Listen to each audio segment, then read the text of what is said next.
The AI and CCS and Heathrow and all this stuff, these big ticket things, it seems like it's like Sideshow Bob stepping on all the rakes, but the government, in fact, is Sideshow Bob, and he's placing the rakes for him to step on.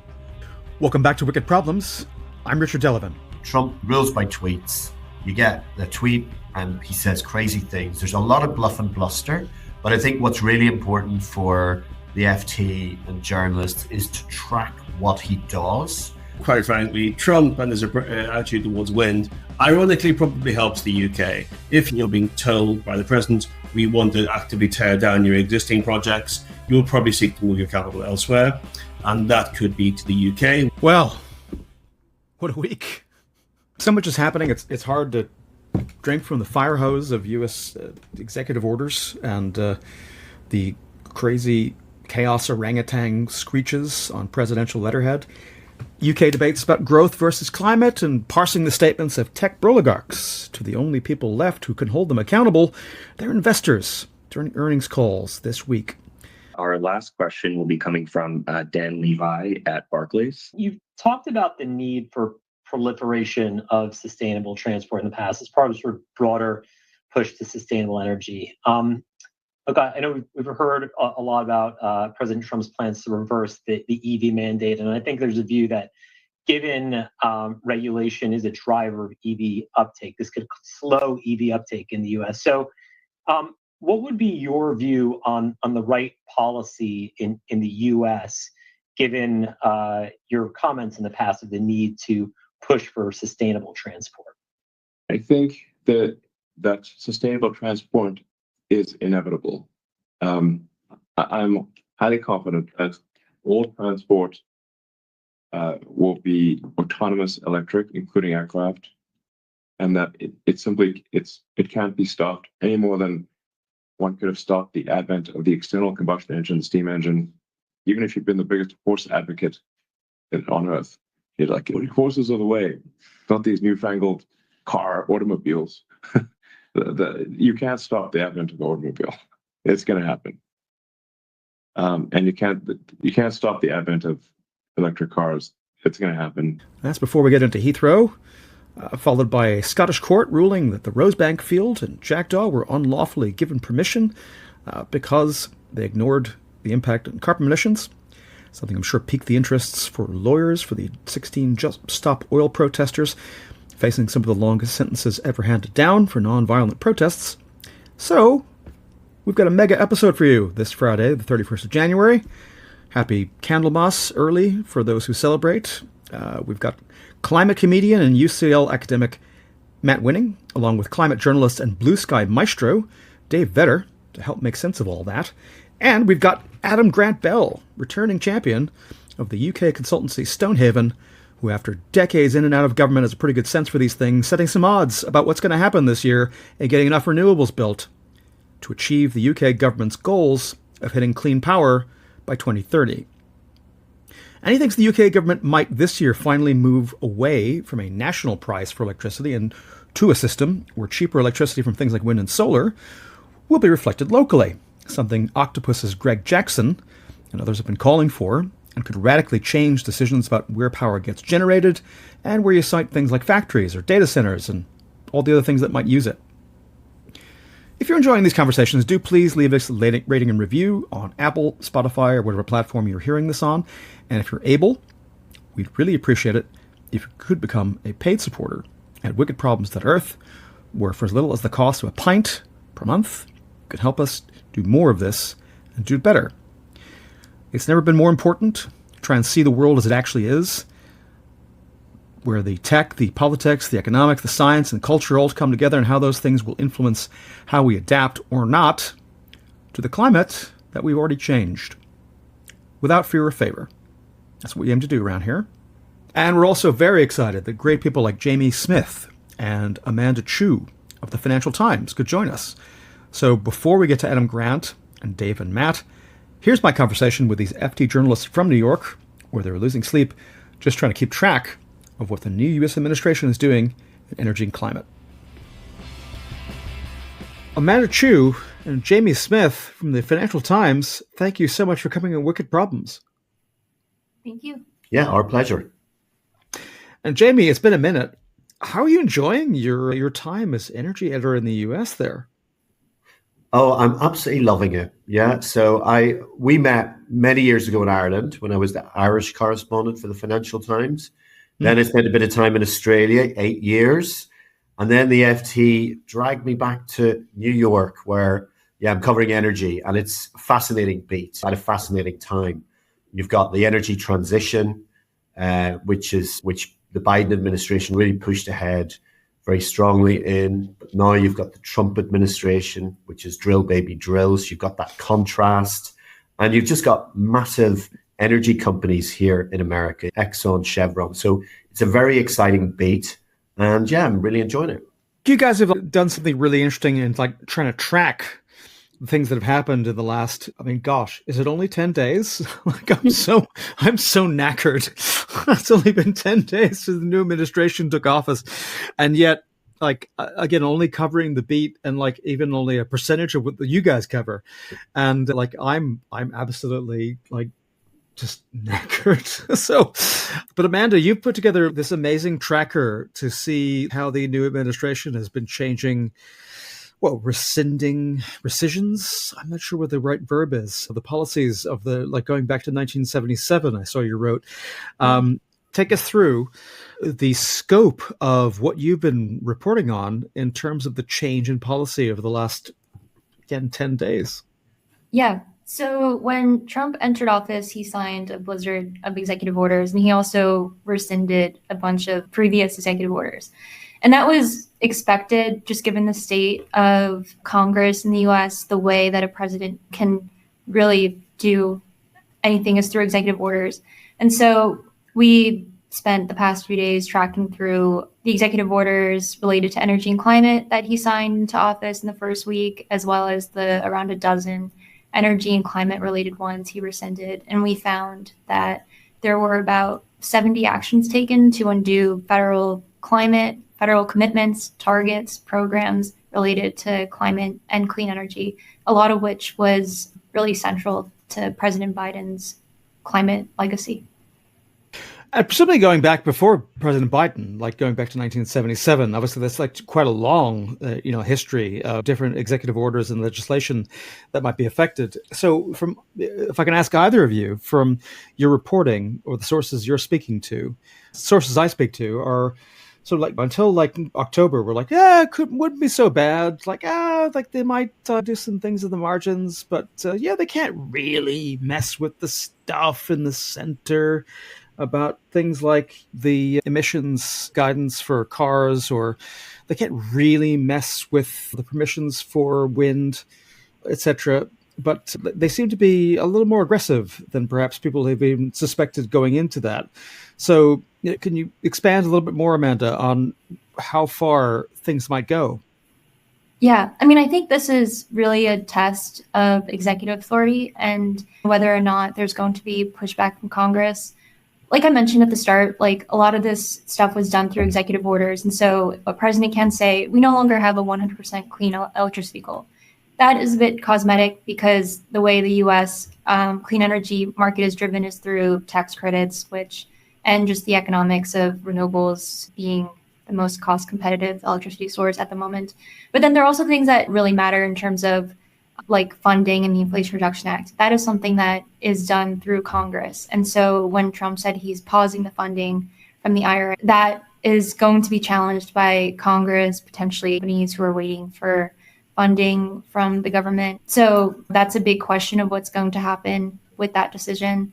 In terms of, you were talking about the 1977 decision, that was actually one executive order in the Carter administration, and it dealt with permitting. And so if you get rid of something that has been foundational to how all kinds of various infrastructure projects are permitted, and you get rid of that executive order, what happens to the past 40 years of projects that have already been approved? And I think the shock and awe move by Trump has really impacted certain industries in particular. If you think about offshore wind, for example, he's placed a moratorium on new approvals there. And on onshore wind, he's reviewing existing projects, and he's actually set down an executive order to halt one project in particular in Idaho. So that industry is sort of being thrown into crisis by this. And what it does is it really makes it difficult to raise money. These industries rely on investors. And when investors see the president of the United States issuing such orders, it makes it really difficult to get the money together. So I think one of the worries is this could really have a chilling effect on renewable energy, particularly wind. Trump really doesn't like windmills. He's made it very plain. So that is a huge concern. We've done some reporting for the last year about how much the state of Texas has been at the vanguard of both adopting these technologies onto the grid. What are you hearing about what people in Texas or other places like that are now become very reliant on this low-cost renewable generation? What are they saying back to Washington? Are they pushing back at all? So I haven't done reporting on that specifically, but I've spoken with developers who operate in Texas. And what they say is, despite all this political noise right now, the fundamental driver of all the clean energy growth in Texas and other markets is the tax credits and the Inflation Reduction Act, which is under congressional authority to extend and continue. And so Texas is a perfect example of how it's the economics that are driving the clean energy build out, and it is not these policies coming out of Trump's executive orders that are chilling wind development. I have trouble keeping track of what's going on because it seems to change from hour to hour out of DC. And so God bless you for keeping track of what's going on. So where people can follow your work for the Trump tracker and where people can follow what you guys are keeping track of?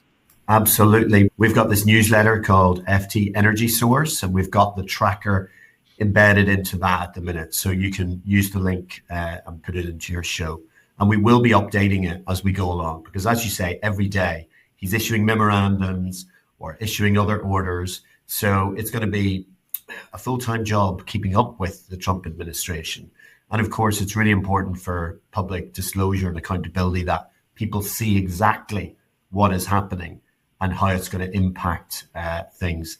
Now, of course, a lot of these executive orders, they're sort of political directions into the priorities for the Trump administration, and some of them may never come to pass. As you've mentioned, renewable energy is very cheap in certain instances, much cheaper than oil and gas. So perhaps we're going to be able to see that continuing in certain states, and many Republican governors are in favor of that. But, and actually what was really fascinating was listening to the energy czar, Doug Burgum. So he's the Secretary for the Interior.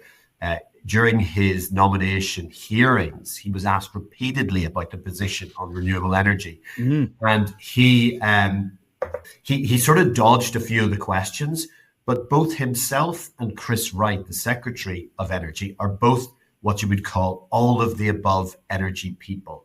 So they are very close to the oil and gas industry, and they'll definitely be promoting that. But they also do Wright's on the board, or was on the board, of a nuclear company called Oklo. Doug Burgum's had a lot of renewables in his own state when he was governor. So I think the guys in charge of the energy policy probably are going to be open to a certain degree on renewables. What we've got to see is the guy at the top of the presidential administration, what freedom they've got to operate there. And another thing that actually Amanda's working on at the minute is we're doing a story about the threat to energy grids in the US.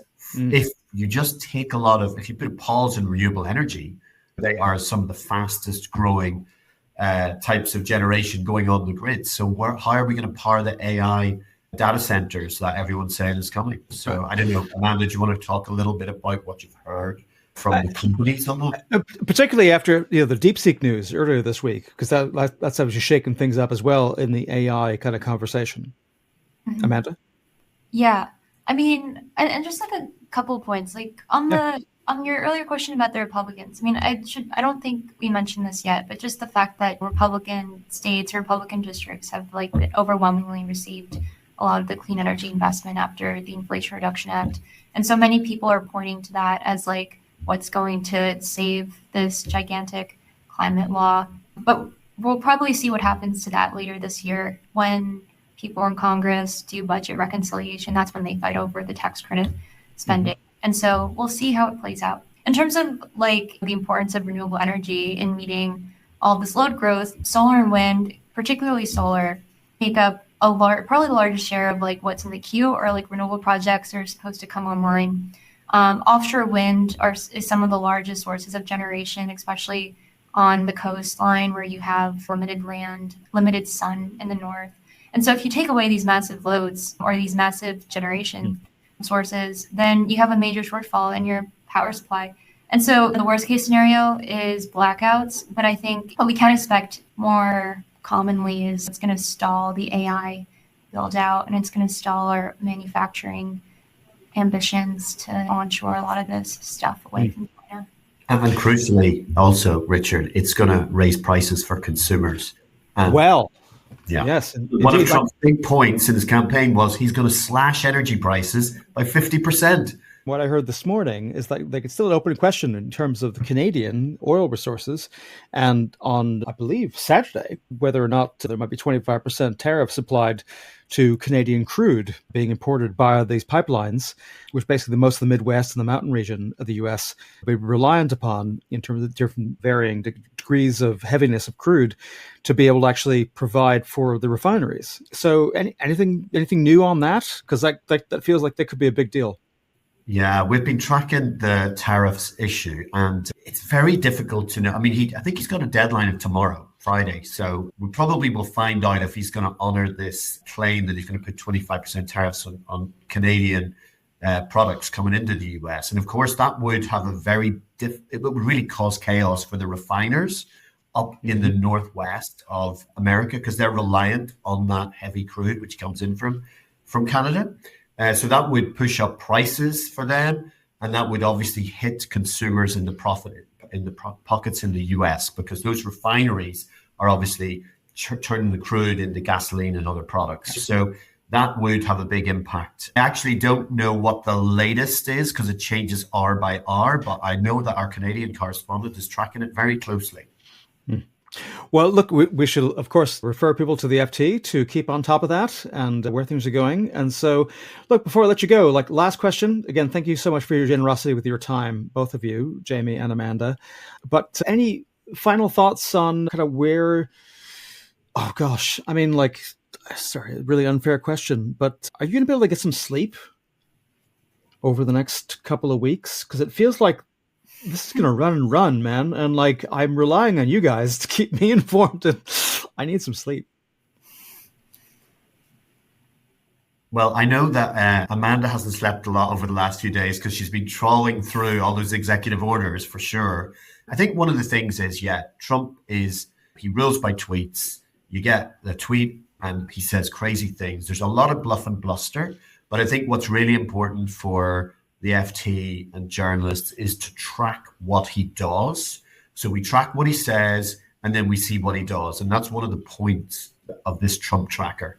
We're pointing out the executive orders he's made, the signals he's sending, and we're going to be tracking it throughout the presidency to see what is delivered and what isn't. Mm-hmm. Yeah, I mean, I guess to add to that, we've been working on this really late every day, tracking all these executive orders. A lot of what we tracked was actually, the vast majority of what we tracked was not in his actual new executive orders saying he's going to unleash American energy or we're in a national energy emergency. It was in the stuff that he rescinded from the Biden administration. And so what that tells us is that, like, his initial executive orders is just a lot of noise at this moment. And so right now we're still really much in the weeks of political signaling, and we still need, once the departments are staffed up, to really know what he's going to actually do. Well, look, Amanda Chu and Jamie Smyth from the Financial Times, thank you guys so much for coming on. I've got a million other questions I could ask, but I can't take all of your day. So I'm so grateful that you could make this time to speak to us. Thank you very much. Thank you. My thanks to Jamie Smyth and Amanda Chu from the FT for joining us. And we're going to take a quick break. And when we come back, we'll have Adam Grant Bell, Director of Policy at Stonehaven. So stay with us. Of course, if you prefer to have these conversations ad-free, you can subscribe at wickedproblems.earth, and we'd be very grateful. Slightly overexcited dogs coming in and out, so that's exciting. Adam Grant Bell, Director of Policy at Stonehaven, thank you so much for coming back on Wicked Problems. So it was a pleasure, Richard. And is it too late to say Happy New Year? Is that gauche now? I mean, I suppose we get one more day of this benighted month.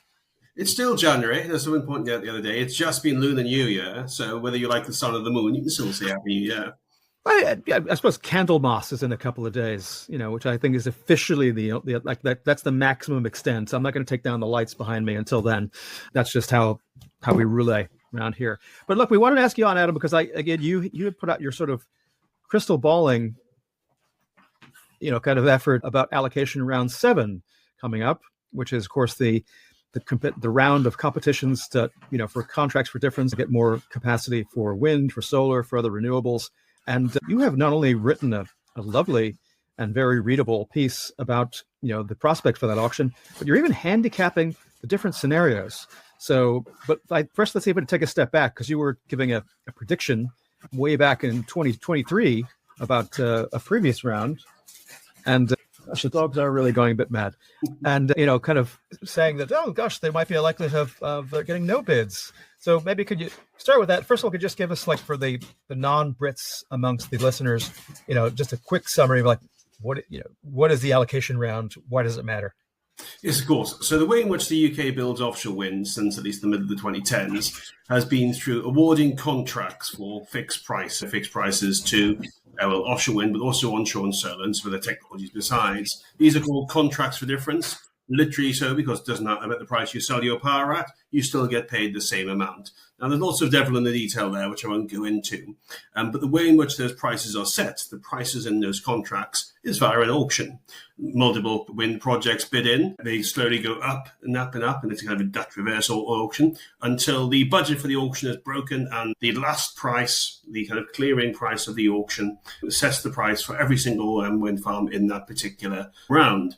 Now, this mechanism has been very, very successful for the UK. Right up until effectively the invasion of Ukraine, it had consistently seen prices fall for offshore winds down to astonishingly low levels, about £50 per megawatt hour in 2012 money. This was obviously an excellent upside for those of us who want to talk about how going green could be cheap. However, following Russia's invasion of Ukraine, the massive inflation spike it represented, the supply chain for wind got ever tighter, and especially as more people wanted to build wind as well, which meant, for allocation round 5, the 5th CFD auction, looking at the numbers, looking at what the sector was saying, I posited that there was probably a 40% chance that no one would in fact bid into the round, and which would of course be very, very embarrassing for the government. I told government that this was a significant risk because they'd effectively set the cap on prices, the price that could bid in fair too low, given these inflationary pressures. And lo and behold, no one actually bid in. Now, of course, I didn't have access to all the other worlds in which my prediction was, was wrong, which should be about 6 and 10 of all the other possible worlds. But we're in this one. And as a consequence of that, the government, in the next auction, significantly upped the cap on bid prices, the administrative strike price, and as a result got significantly more bids and had a reasonably competitive round, but still at a higher price than before the Russian invasion. We're now in a slightly different territory. We're now looking at AR7, which is the seventh round. This government has had one successful round. It's looking for a seventh. The important thing for this government, of course, is that they have a target to decarbonise power substantively by 2030. That means building a lot of renewables, and more than we have built in such a short space of time ever. Gigawatts upon gigawatts. So AR7 needs to be successful. It needs to bring in lots of wind, lots of solar, and other assets beside. However, while all this is going on, government is also thinking about the structure of the power market. Right now, the UK has a single national price for power. So if you generate electricity in Scotland to sell to a customer in England, you sell it at the same price, even if you'll generate it somewhere else. And the problem with this is that for certain bits of the network, it is not a kind of a copper plate. It's not kind of infinitely conductive. There are limits in how much power you can get out of Scotland and into England. This means there are times when even if you've sold your power to England and you're in Scotland, you can't actually get the power out. But because our market assumes that you are told to switch off, and someone else is told to switch on, and the consumer pays both prices. You are paid to switch off, and someone else is paid to switch on. These are called constrained costs, and they're expensive. There's also some issues with interconnector pricing, which I won't get into. As part of this, and for a number of other reasons, the government has been looking at moving towards a locational pricing model. So there are different variants of this. This might mean you have kind of individual markets in different zones of the UK, or you might have individual price setting at the nodes of the network, of which there are hundreds upon hundreds. The latter model is currently used in Texas. The government's due to make a decision this year about whether it goes for a single national price or a zonal price. Now, up until the end of 2024, my kind of primary assumption, my lead assumption was the government would say no, because that level of market change would be incredibly disruptive to anyone looking to invest in the UK. They'd have to find new ways of understanding what the prices would be. And as a result, if given government wants to deliver its Clean Power 2030 plan, it would steer clear of such significant reform. However, and I can't necessarily go through all the names of people that I've spoken to since then, my reading of the vibes, it was very much a reading of the vibes, but based on a couple of decades worth of reading such vibes, is that government is now tending towards implementing zonal pricing. And for allocation round 7, which on the schedule of previous rounds would start to open in March and open for bids in August, there is a real challenge for anyone looking to bid in, because you don't know whether you're going to be able to actually sell your power or not. You don't know whether, if you're in the zone, the North Sea, whether you'll be able to sell your power to someone in London. If you can't necessarily guarantee that someone will buy your power, and therefore you introduce a volume risk. Now, government has been talking about ways of managing this risk in case it moves towards the zonal model via something called grandfathering, which basically is a way of saying, don't worry, you'll be fine. We'll make you good if it looks like you're losing money. But if you are building a multi-billion pound asset and you've basically got a kind of a promise and a wink from the government that everything will be fine, your investors and your bank will say, well, no, we actually need some sort of commitment here, something that makes clear that we will be made good. Otherwise, we might just be betting almost madly against the government decides in 2029 that, actually, we've got a lever here, we could pull that with lower bills by just not giving you all your cash. So we're going to pull it. What are you going to do? Yeah, well, fortunately, nothing like that's ever happened before. No governments have just changed their policy on a dime and completely done a U-turn. I think that never happens here. So that's good. But so just on the zonal pricing, obviously, this has obviously been a public debate. You're reading the tea leaves of a lot of insiders, and which is one of the reasons why your point of view is super valuable. But I suppose what you're saying will be music to the ears of people like Greg Jackson and Octopus, or analysts like Michael Liebreich, who've been calling for this reform. I mean, it's just, again, if you know, like, how unusual is a market as big as the UK having one national price? So you mentioned Texas, a lot of European markets where you've got some variability in terms of pricing. So I guess how much of an outlier, or how much in the mainstream, is the current model versus what the prospect of moving to this other system might be? So across Europe, especially, there are a range of different models. Italy has a form of zonal. Across and the wider kind of developed world as well, there are a range of different approaches. Ontario has nodal pricing, as does California, as well as Texas. Various American grids have different forms of zonal, or have a single price. There is quite a wide mix. And a lot of it is about the historic development of those grids over time, and how the ways in which they've come together, and ways in which those markets have evolved almost organically. To a degree, much like the UK, there was a single kind of big bang of market development post-privatization. And the further big bang when the first market didn't work out in the early 2000s to create the current arrangements. But at that time, it was assumed that you'd be able to build out transmission capacity fast enough to connect absolutely anything that you wanted. The almost dominance of wind in the system and the need to build out ever more capacity was not foreseen. That has led us to where we are now. Systems where you've got much more kind of regional-based capacity, much more of a sense of regional identity, especially, and a need to concentrate resources in particular places, have historically focused on their own sort of pricing structure. Texas is a great case in point, because Texas is not just it got nodal pricing. It's also de facto cut off from the rest of the US in order to avoid being regulated by the Federal Oversight Commission, which is very, very funny and extremely sexist. But it does mean that thanks to their market structure, thanks to their lack of regulation, Texas does benefit from some of the cheapest prices in the US. A lot of it now driven by renewables as well as cheap gas. Yeah. And I think what hopefully would be the benefit. I mean, I've heard, in talking to insiders myself, like the resistance from some incumbents about the fact that, this is just going to scramble everything. How can we actually achieve these clean power targets for 2030? If we have to do all this investment and also then have to work out this entirely new economic model. yeah, lovely. That's, you want to put some data centers in Scotland or something to be nearer the source to get cheaper prices. But like, that's a 30-year economic development problem, not a 5-year clean power target problem. So it's very interesting to keep an eye on and see how that goes. So you've handicapped, your odds for, kind of what you see, a competitive round, an uncompetitive round, or failed round. As you say, I guess the market kind of knows. And so therefore it's a little bit of leverage against government, that all the market actors know that the government has to deliver on this target. And so therefore there'll be a lot of pressure to potentially overspend, I guess, if that's a way of thinking about it. So what can you run us through the different scenarios that you've outlined, and what affects, what factors go into deciding whether or not we have a good outcome or a bad outcome? Certainly. So my preferred case, because if someone wants to decarbonize, I'd rather we did it as quickly as possible, is a successful round in which you have lots of competitive bids, which means that the prices are overall cheaper and you deliver more generation for the same price. In order to achieve that, I think you probably need significant certainty in advance. I think you probably get that under a national pricing model, but it's not necessarily always guaranteed. There's always the chance that the sector will, much like it did in AR5, go, you know what, we think we've got government over a barrel, let's withhold just a little bit. But if they did that, that would be collusion and illegal. But they don't need to actually directly collude if they all can guess what each other's going to do. My second scenario, which currently I think is most likely, assuming that Zonal does happen, is that we have an uncompetitive round where you do have some bids, but you don't necessarily have as much as you might want for 2030, and they come in at quite a high price. They soak up quite a lot of your budget. That, I think, is not a disaster. You can try to recover from it in the subsequent round, but it probably makes delivering 2030 impossible.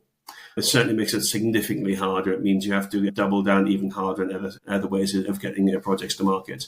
The last, and what is currently least likely, though I would say there's still about 25% chance of it happening, is that you have a failed round. All the offshore wind players go, you know what, we haven't got assurance from government. We've got no way of guaranteeing that we'll make certain revenues. We can't form a price, and therefore we're not going to bid in.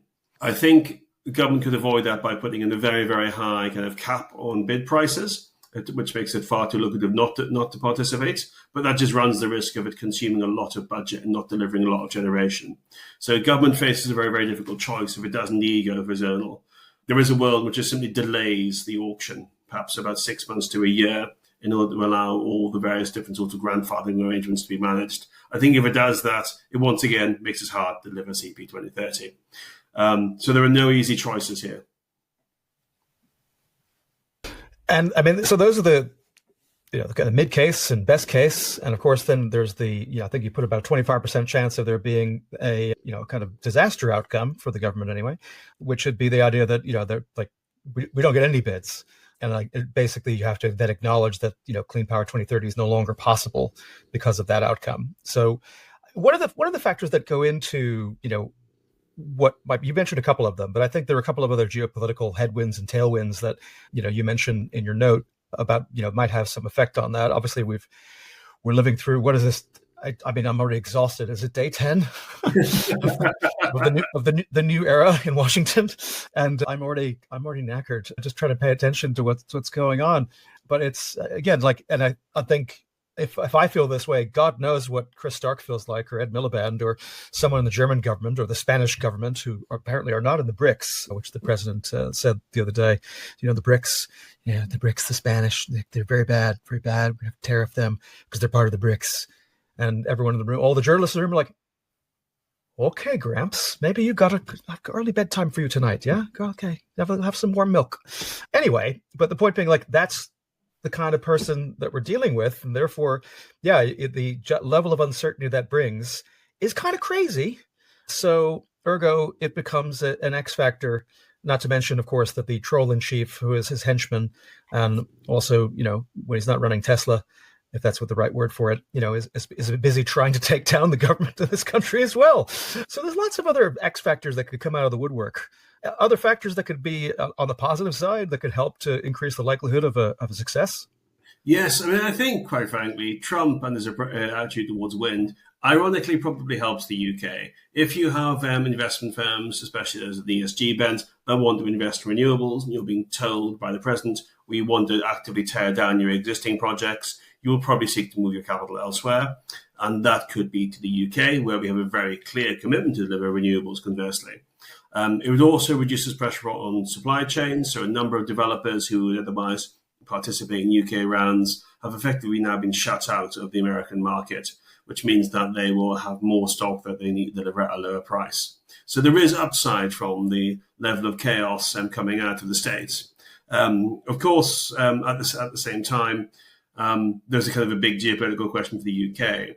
If we buy substantive bits of the supply chain for offshore wind from China, is that going to upset our new friend in the White House?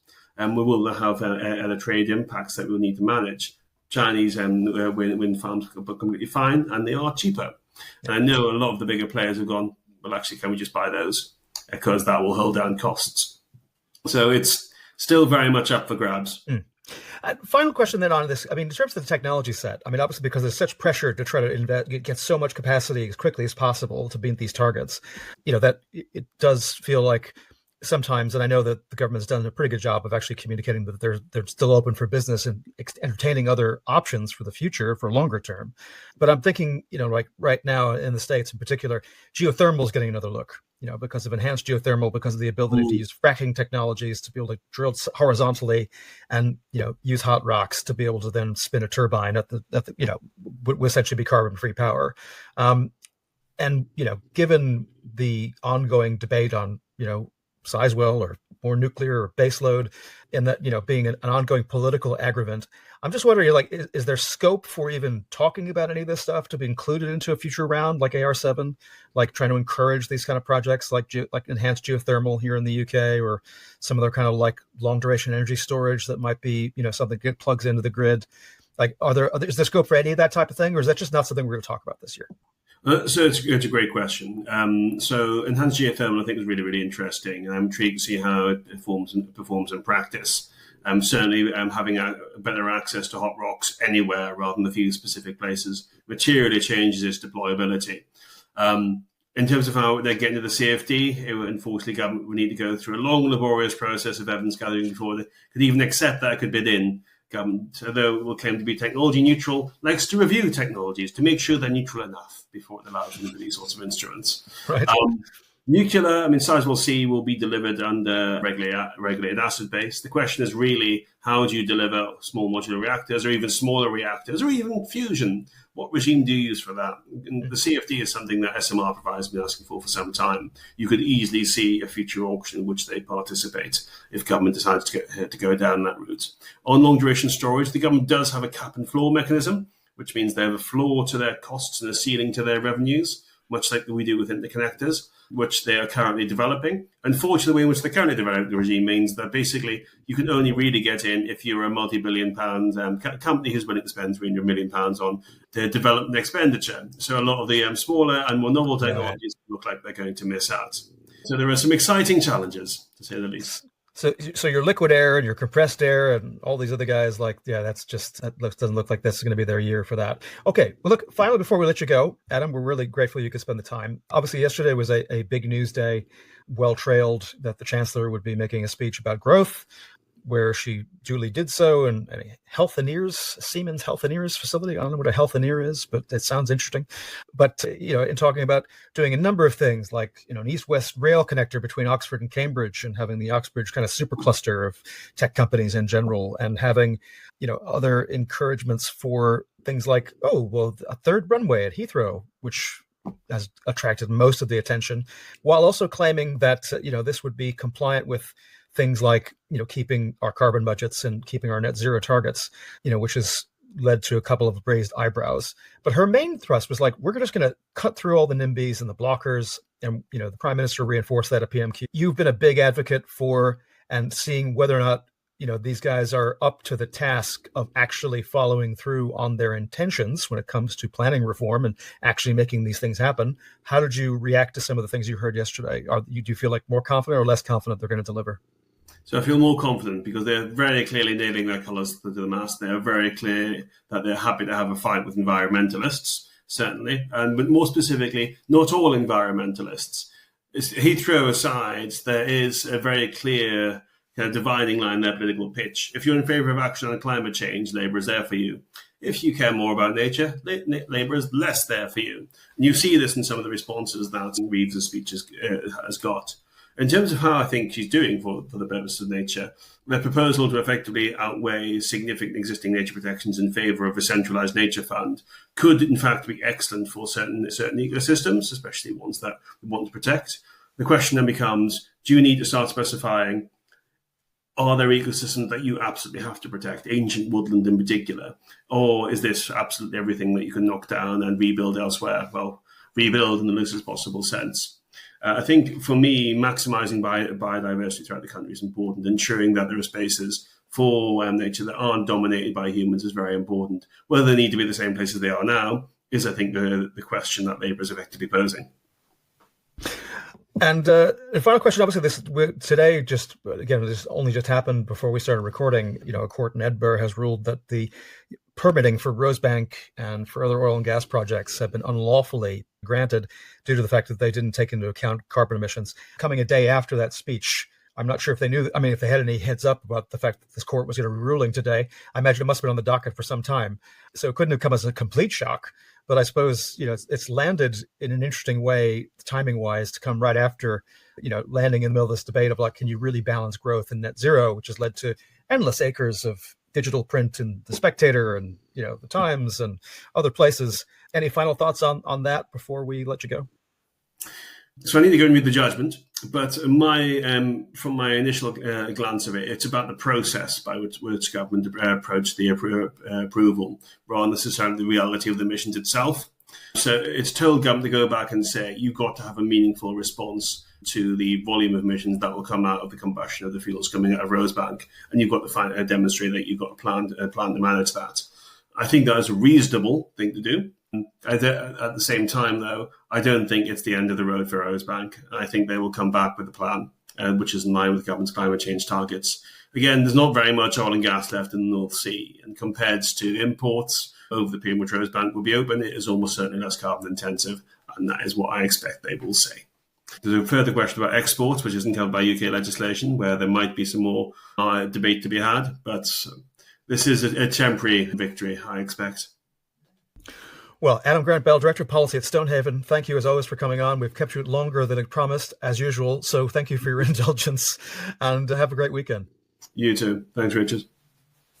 Thanks as always to returning champion, Adam Grant Bell from Stonehaven, coming back on the show and giving us his perspective about what might happen for the rest of this year and beyond. So appreciate that.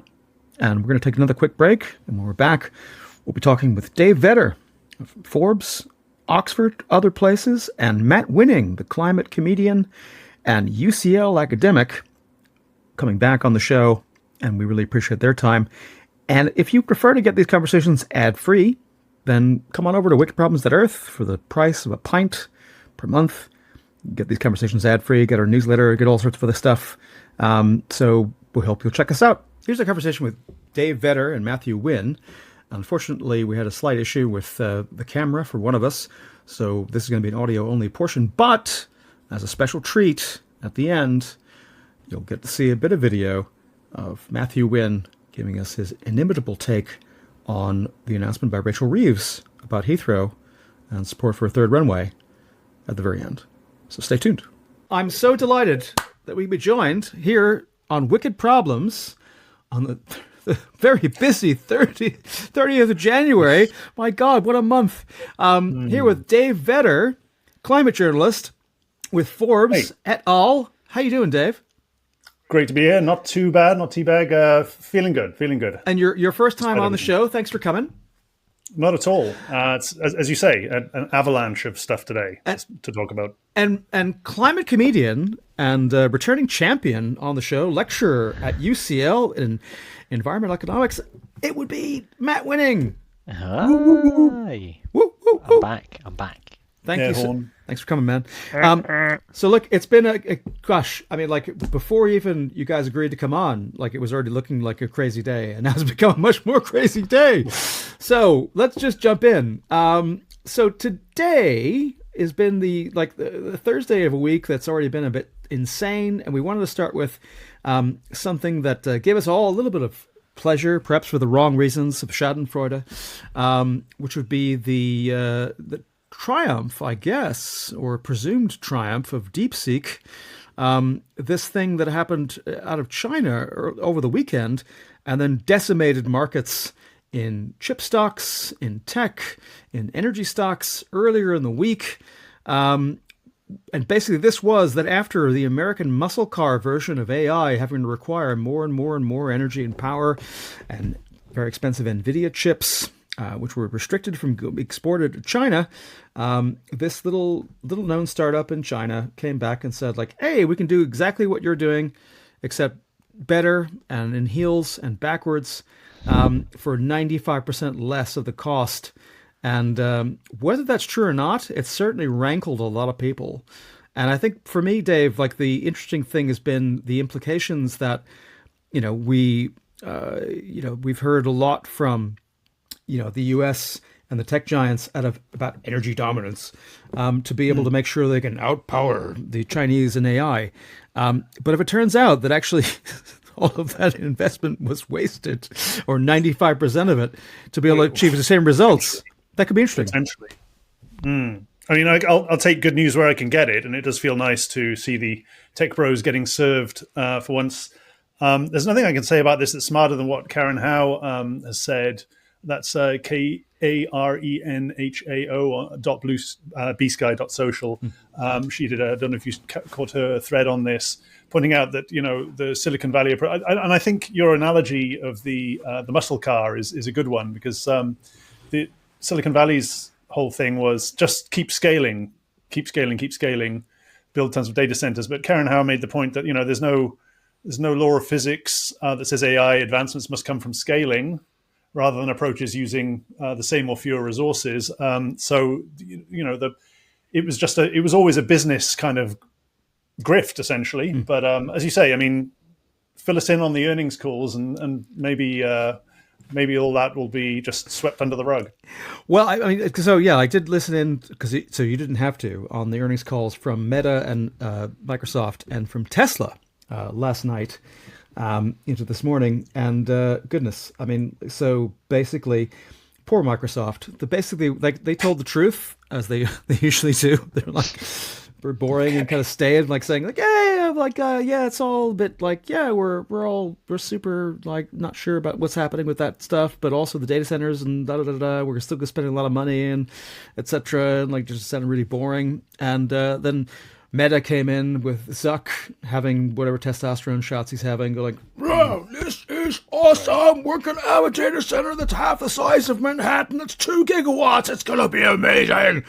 As part of whatever. And then Tesla basically saying, yeah, it's awesome. And, the good news is, and to be fair, both for Meta and for Tesla, if they're just building apps on top of an open source platform, that's really good news, right? Like if you're just good at building apps as opposed to building, the actual source code for this stuff, like this is good news for you, because basically you get this stuff for free.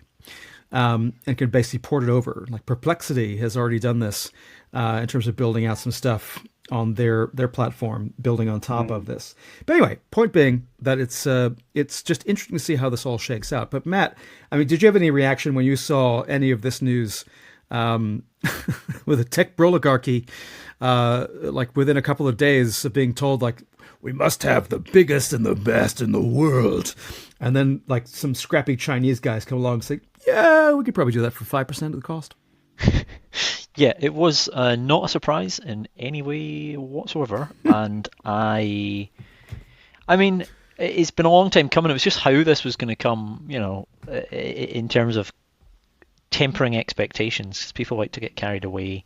And I think in all sorts of areas they were getting carried away. And understandably, it's someone putting in a bit more effort to think about it from a what extra human effort can we put in here to make this actually a lot easier? And then they come up with a much better, and as you say, a lot cheaper solution. And that's beneficial for everybody, probably, apart from those people who are heavily invested in a bunch of shit.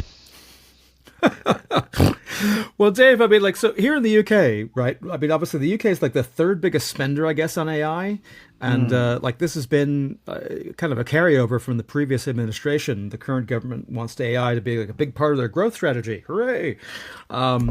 Where like we're trying to figure out what that actually means. I mean, DeepMind was done here and like sold off to Google, but again, I'm not actually opine on the AI industry in this country, but it's sort of, I guess, like the energy requirements that people thought were going to be necessary for that kind of bleed over into, the Chancellor's announcement yesterday about their plan for growth here in the UK and how that balances against, the energy requirements for that against their climate commitments. So any thoughts about, like whether or not there's any implications for that kind of AI strategy here? But if not, we can skip on straight to talking about what the Chancellor had to say yesterday.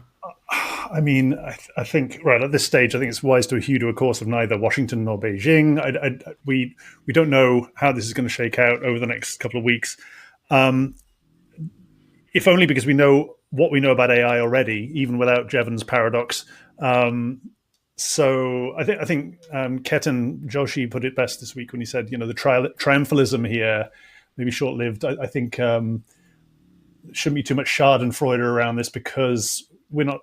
It's unclear. I do feel that from the UK perspective, I do feel once again this government has been sold a bill of goods around AI. I mean, it's just kind of piggybacking on the latest thing rather than a thought out strategy. And some of the decisions recently seem to be committed more to these shiny baubles than sort of a sensible long-term strategy, and that's what concerns me.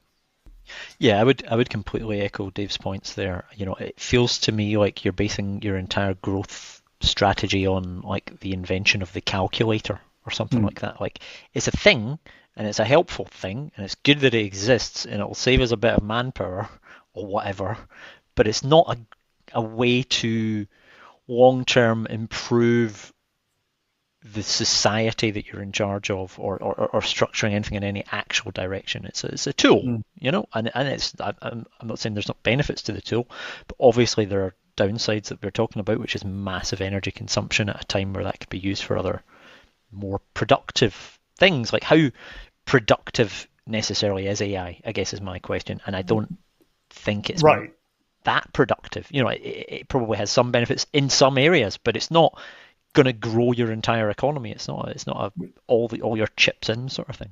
Well, we had Rachel Reeves last week write off any sort of new trade arrangement with Europe on the basis of we're just going to do AI, and I just don't know what that means. No. Where does that come from? It doesn't really mean anything. It's just no. And the type of economic assessments that you do to look at the economic impacts of stuff like that, well, nobody knows anything.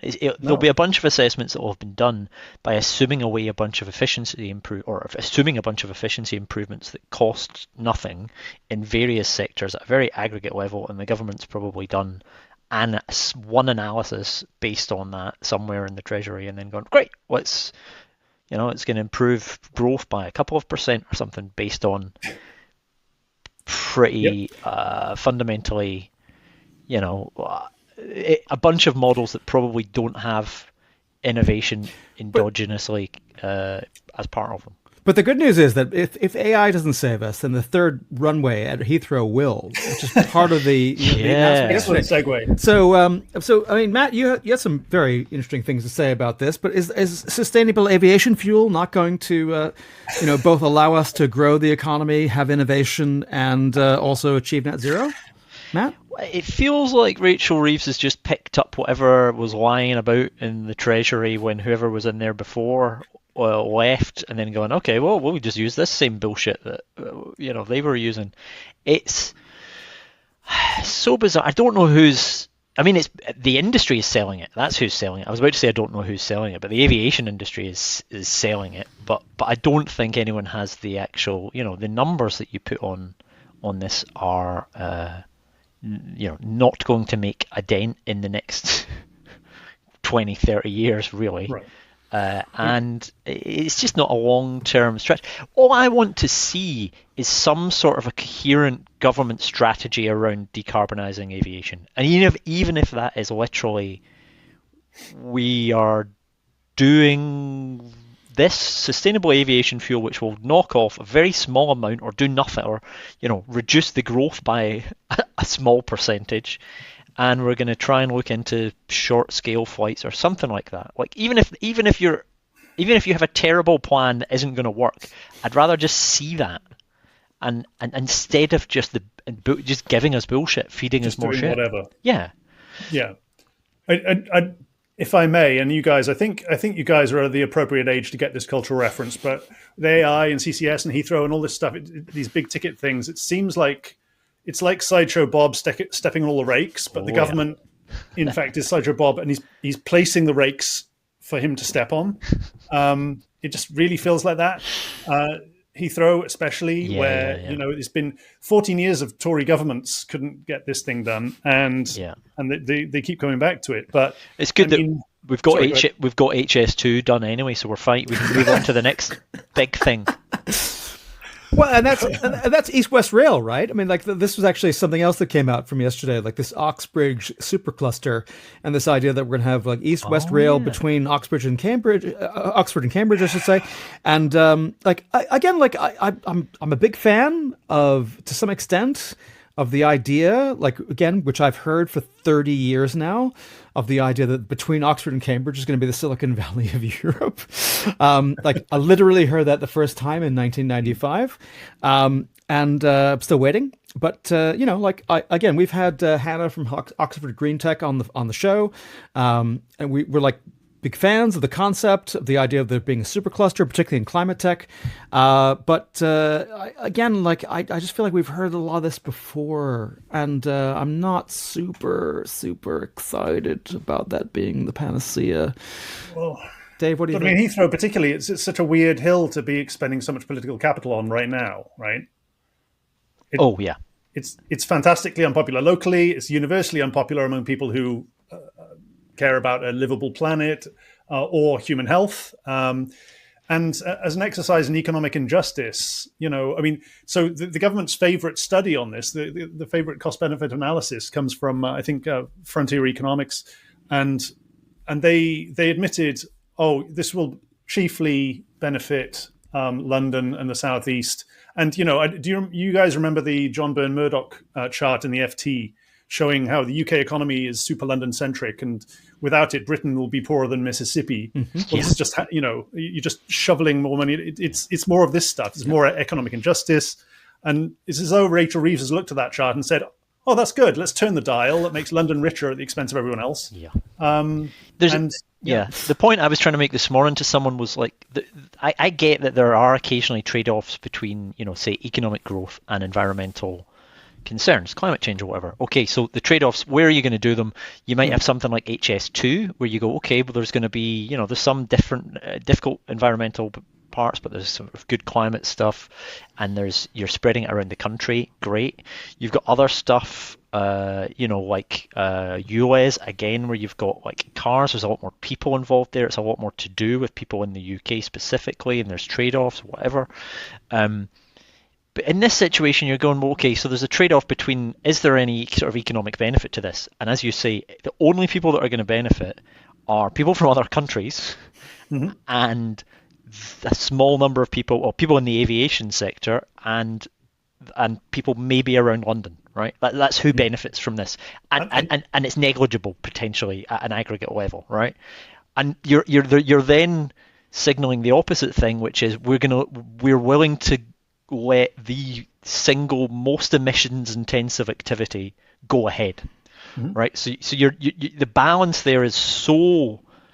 This seems like the last thing in that sort of balance between growth and environment that you would decide to do on the list of things that you could possibly do to trade them off.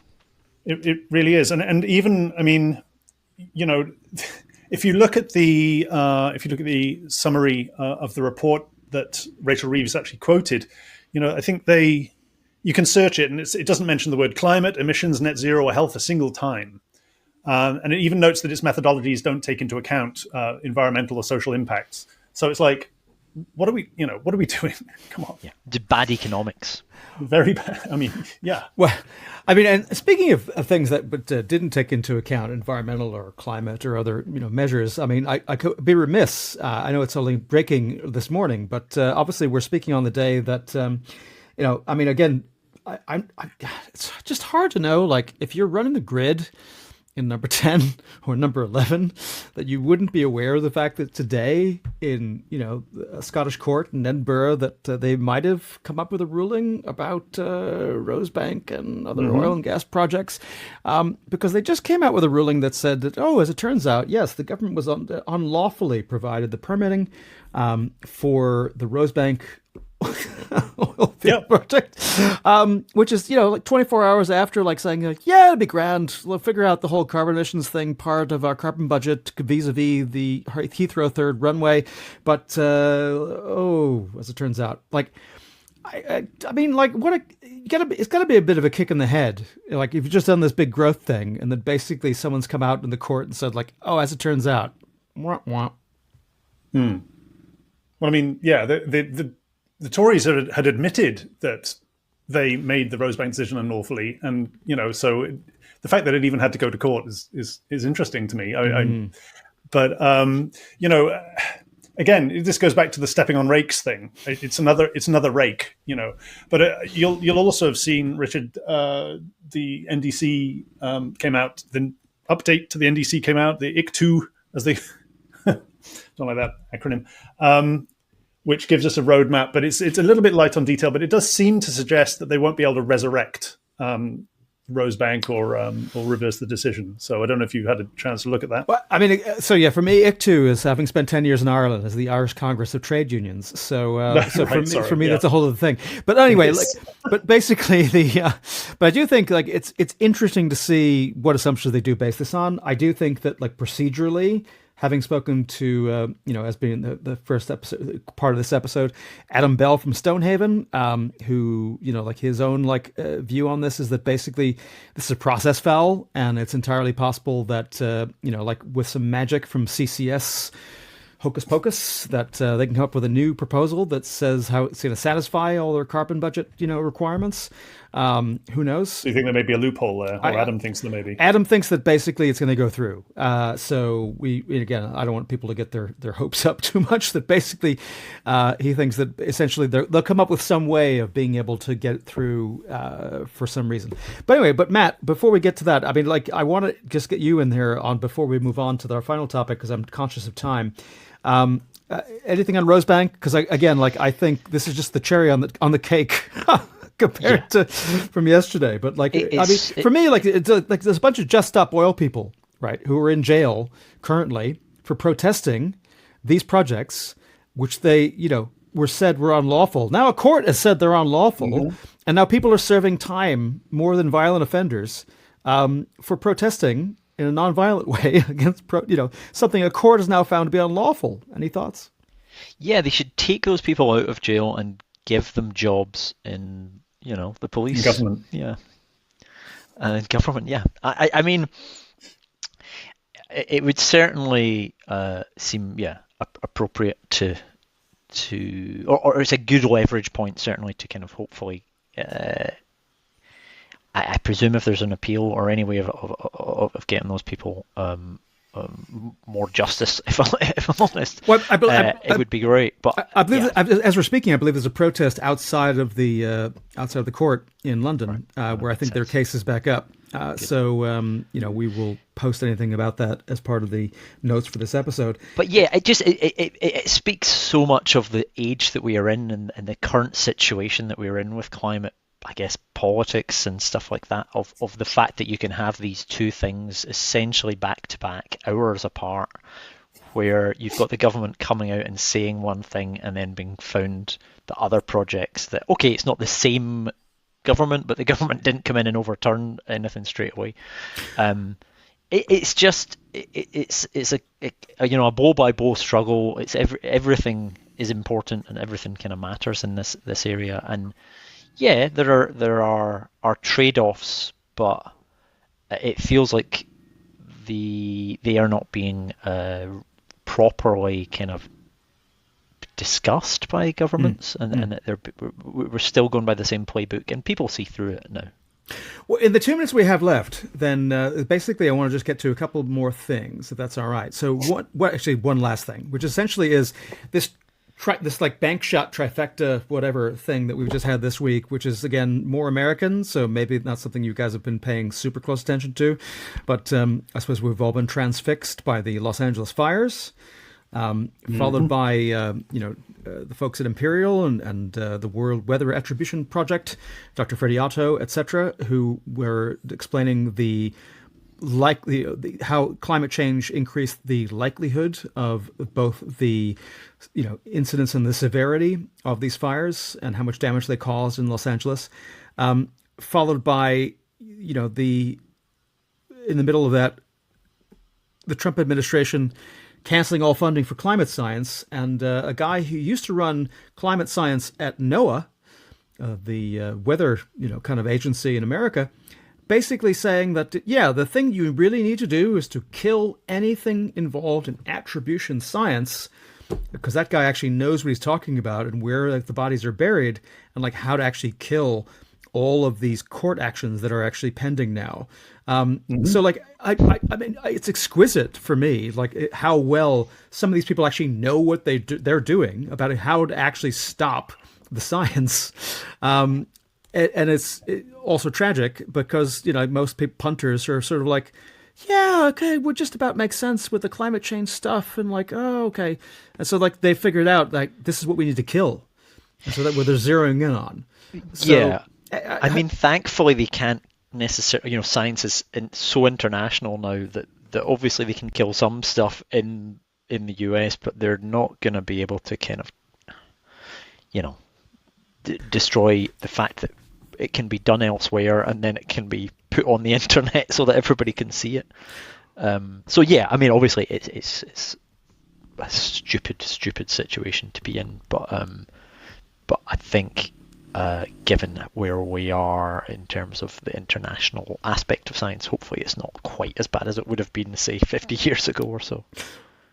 Well, and I guess I'm glad to have to be here because despite everything else we've talked about and any all their faults that this government might have had or this country might have had in its policies, I'm not back in the States, so it could be worse. It could be worse. Dave, I mean. You surfaced the tweet from Ryan Mao, and that's the guy who was at NOAA, right? Right, yeah. And okay, I know who we're talking about now. Yeah. So he's affiliated with the Cato Institute, the lobby group founded by Charles Koch, and he's been sort of we say affiliated, but you know what that means. And Trump made him the chief science officer at NOAA in 2020. Yes. And of course, since then, the Trumpists have been going on about just removing NOAA, which will be interesting because they don't just do climate stuff. They work on fisheries and ocean health and tsunami early warning systems and stuff like this. So, I mean... And actually, that reminds me, of course, the Heartland Institute, which is like Cato on meth. Like basically they've set up a shop here, a local branch here in London, which is awesome. So looking forward to how they're going to influence the debate here in the UK. Closing thoughts on any of that, and then anything you guys would like to plug. I think that Heartland opening up in the UK suggests that Tufton Street hasn't been doing its role, its job well enough. So I'm wondering if heads have been rolling there because up until now, these are all Atlas Foundation, these are all Atlas network groups. But maybe they feel like IEA London and the like don't have the juice, so they've had to bring in the big boys from the States to do climate denial properly. Yeah, because they know what they're doing in the UK. I mean, oh my God! We'll see. Hopefully, I'll get invited to something. That'd be nice. I'll go around. Oh yeah, absolutely. I mean, I have to say though, guys, I went back and I looked at the Heartland Institute's watch party for the testimony for Lee Zeldin and Doug Burgum and Chris Wright at Energy in the States. And I got to tell you, I'm not super impressed. and I have to say, these guys were so disappointed in how squishy these nominees were. So, like, if there's any, like, again, like, honestly, like, these are not the A team. Like, if this is their best, if this is their front bench, like, I'm not super disappointed or upset about that. But anyway, I would encourage you to go back and check out some of those episodes we put out, just to take a sample of like where you're up against. But anything you'd like to plug before we close? So you first, Matt, because I know you're up against time here. Oh, yeah, sure. I'm at the Norwich Science Festival, I think, on I'm going to say the 21st of February. Yeah, doing a show there, and I'm also at a thing at UCL in London on the 17th of February, which I believe is a Monday, called Love Your Planet, and there's a bunch of people, David King and a few other people you guys will know, obviously. Oh, should come along. Are Very on cool. It. Yeah, a few events in February. You're thinking Brighton on the 5th, right? And then a thing on Brighton on the 5th. Yeah, actually next week I'm in Brighton. If anyone in Brighton wants to come along. So yeah, February's looking busy, and then I am writing, as I mentioned the last time I was here, Richard, a new show for the Edinburgh Fringe Festival in August, and so I will be around a lot over the next half a year, and I will need people to tell some jokes to get that into shape. So if anyone wants me to come to your, literally anywhere, your house, I will come and entertain you for an hour about climate change. Well, I tell you, we could probably organise a private event of Wicked Problem subscribers to do that. Have some people check out your material in camera, as it were. Dave? Wonderful. Oh, I've got lots of little bits and pieces on the go, so please just follow me on Blue Sky, davidrvetter.bsky.social. Just go there, and the stuff that I'm working on may or may not crop up. So, well, gentlemen, thank you so much for doing this, and I wish you the best of evenings on this Thursday, the 30th of January. And God knows what else is going to happen after we stop recording. But hopefully we'll get you both back soon. Cheers, Richard. Good to be here. Cheers. Move aside and let the man go through. Let the man go through. Move aside and let the man go through. Let the man go through. Move aside and let the man go through. Let the man go through. If you liked this conversation, please share it and leave us a rating and review on Apple Podcasts or Spotify. It really helps people find the show. If you'd like an ad-free version of this podcast, consider becoming a paid subscriber at wickedproblems.earth. You'll also get our newsletter, all our show notes, member-only goodies, and you'll be supporting media that wants to tell the stories at the frontier of climate tech, the place where people and politics, technology and capital meet and shape the future. And whether it's one you'd want to live in. Wicked Problems is written and edited by Richard Delavan. Production assistance was provided by me, Theodore Delavan. Wicked Problems, Climate Tech Conversations is a production of Wicked Problems Limited. Thanks again for listening.